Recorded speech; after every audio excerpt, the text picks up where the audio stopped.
Today, more than 50% of the human population lives in cities, and that proportion is only increasing. Urbanization is an irreversible phenomenon. But are the world's cities prepared for this influx? Do we have the capacity and infrastructure to provide the housing, the sanitation, the education, and the healthcare services to all these people moving to cities? Mumbai's population is racing to 34 million by 2025, 45% of whom will live in slums. The affordable housing challenge is not just in India, but it's global. Today, 330 million people suffer from housing poverty.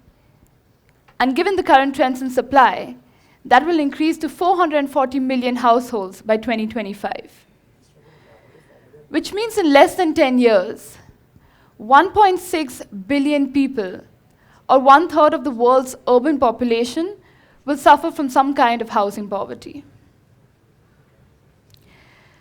Successive governments have continued to prioritize home ownership. They're providing tax incentives to developers. They're reducing the home loan rates for buyers. And while this is all a step in the right direction, the supply is nowhere at the scale that we need. Supply push factors are not lowering house prices, and home ownership still remains elusive for the masses, particularly amongst younger people.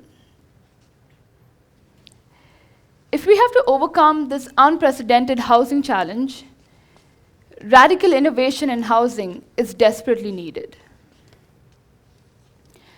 Recently, though, I have come across some interesting solutions that have been scaled up across the globe. There's a huge rise in co-living spaces where many different tenants, they come together and they share the same common areas like the kitchen or the laundry or the living room, which reduces the cost of housing substantially and also increases community engagement to a great extent. I've also noticed that more and more companies are recognizing flexible living, and they're offering tenants monthly instead of annual leases, which makes housing accessible even to the urban poor. I think people's perception of housing is changing. They're no longer possessive about the concept of home ownership. The sizes of houses are drastically decreasing. Micro homes, well-designed compact spaces are becoming more popular amongst the next generation of home buyers. Recently, I spent a night in one of these pod or capsule hotels, and it was very comfortable and honestly a very efficient use of space. So my solution to the housing crisis is through Chototel. Last year, I founded Chototel with the vision to help end homelessness by delivering a product that can change the way the world houses its people. I have a small advantage because I come from a line of social entrepreneurs. My granduncle started one of India's first cooperative banks in 1963 to cater to the financial needs of the poor, and my father pioneered affordable housing in India. So it wasn't uncommon for us to discuss business on the dining table. And as role models, they showed me the power of business to address very large social issues. And they gave me the courage to start my own social business. So Chototel, coming from the words Choto, meaning small, and hotel, provides accommodation at $2 a night. Our rooms are 280 square feet, and they come fully equipped with a kitchenette, a study or a dining table, a bathroom, a television, 2 double beds, and common balconies. Each project also has a daycare, a community kitchen, an infirmary, an ample garden and playing area. So at $2 a room, shared by up to 4 people, essentially people are paying 50 cents for very hygienic and dignified accommodation. How do we do this? Technology plays a very, very important part on how we can deliver this. From our construction methods to our information flow we use technology at every level. We use technology to build cheaper, greener, and quicker, and build in time frames as low as 100 days. We have a completely off-grid utility system that generates electricity, drinking water, and cooking gas, and provides access to sanitation services. This entire system is powered by technology that allows our guests to pay for utilities on a consumption basis. So that prevents wastage and also reduces utility costs.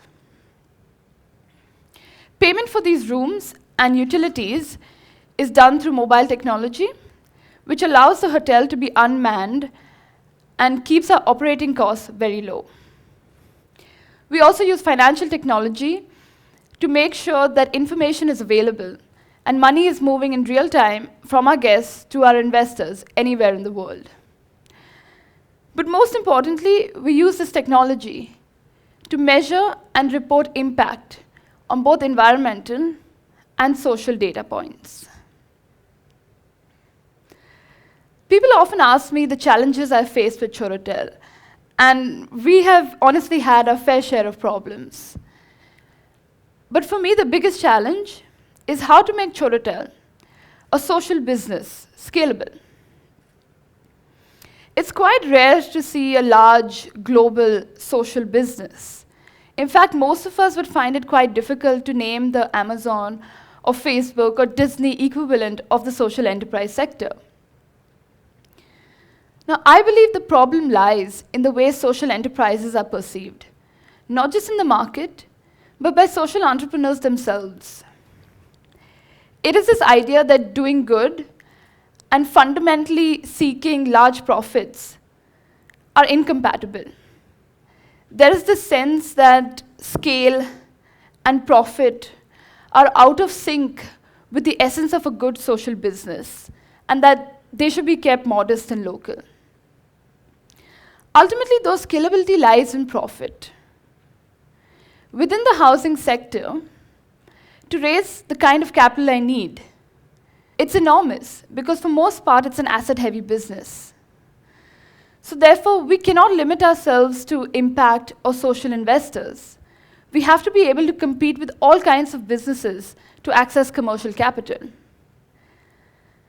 So social businesses had a model that could generate profits in an environment without government or donor support, without tax or subsidies or tax benefits.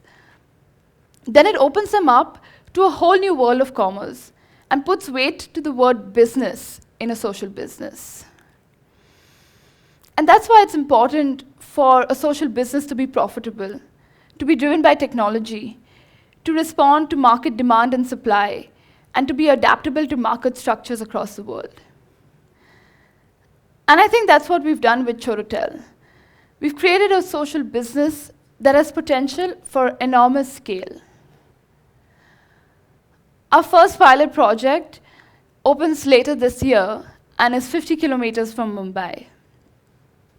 It's a 240-room hotel at the center of a vibrant industrial area.